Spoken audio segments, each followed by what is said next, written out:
Hay quienes piensan que exigir de más es una virtud. Esta actitud suele verse en algunos maestros por ignorancia o negligencia. Recuerdo cuando hace unos años, en la Preparatoria 6 de la Universidad Nacional Autónoma de México, un alumno murió ahogado en una alberca a pesar de que pedía que no lo aventaran porque no sabía nadar. O te ahogas o sales nadando. Fue la sentencia que el maestro de educación física popularizó entre sus alumnos y que se cumplió de manera fatal cuando el estudiante murió ahogado mientras el maestro se entretenía con su teléfono celular. Bueno, pues hay otros casos de este tipo que no son muy conocidos porque no parecen tan evidentes.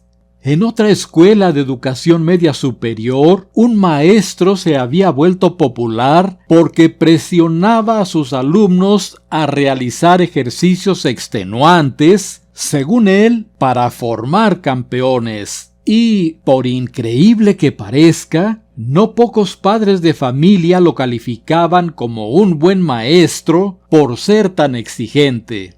Bueno, pues empezaba el semestre y tras haber pedido a los alumnos el mejor calzado y los mejores y costosos uniformes deportivos, el maestro los puso a ejercitarse.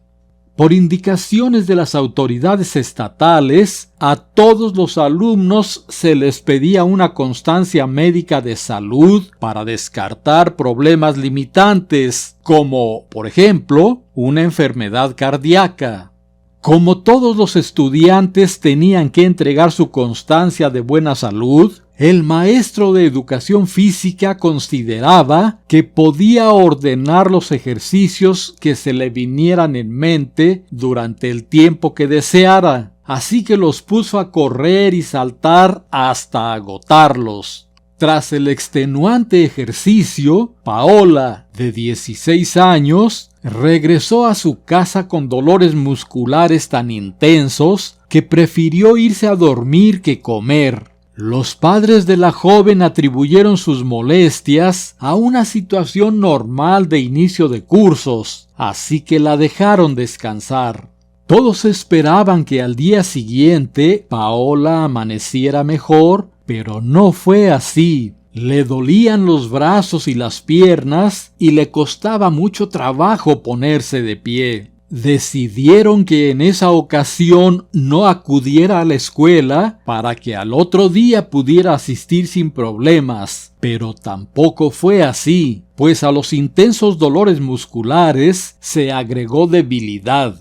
Al cuarto día, Paola ya no podía ni levantar los brazos, pues además de los dolores y la debilidad, empezó con calambres y fiebre, por lo que su familia la tuvo que llevar a consulta médica. Al ser interrogada, mencionó que la coloración de su orina había salido un poco oscura un día después de haber realizado el intenso ejercicio.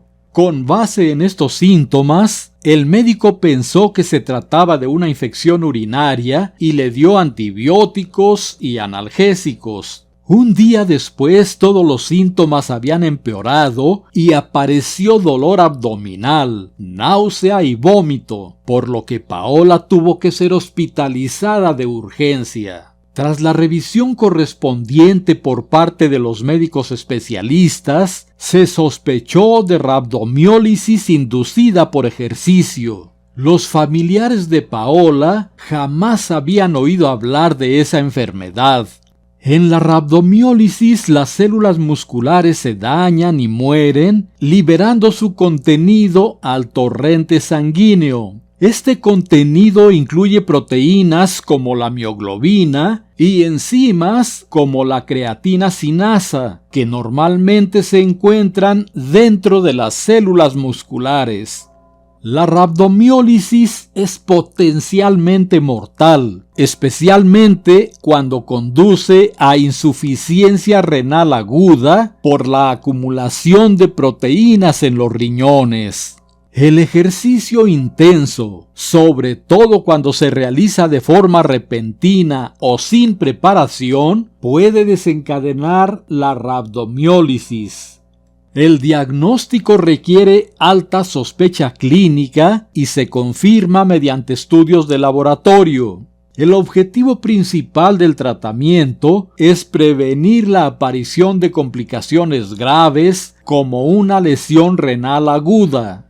Ante la sospecha de rabdomiólisis inducida por sobreesfuerzo físico, se le indicaron análisis urgentes y se halló que la creatina sinasa en el plasma sanguíneo estaba muy por arriba de los niveles normales. Las concentraciones elevadas de creatina sinasa confirman el diagnóstico de sospecha. Por su parte, la mioglobina puede ayudar a establecer el diagnóstico de rabdomiólisis, pero no es necesario que esté presente.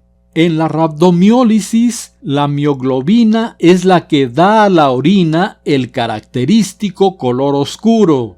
Cuando hay altas concentraciones de mioglobina, esta llega a los riñones y causa la temible insuficiencia renal aguda.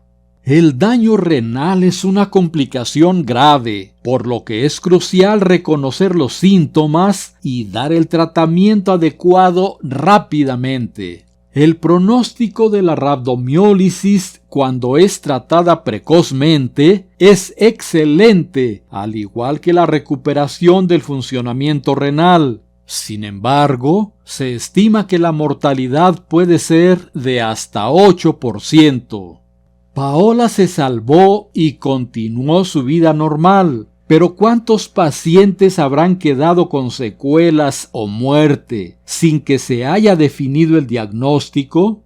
El profesionalismo en la docencia es fundamental. No se puede basar en ocurrencias como las de los profesores mencionados en este video. Así que ahora ya lo saben. Si tras un desacostumbrado ejercicio físico se presentan progresivamente algunos trastornos, tales como calambres o dolores musculares más intensos de lo esperado, orina de color oscuro, debilidad, cansancio, fiebre, náusea y vómito, piensen en rabdomiólisis y acudan rápidamente a consulta médica.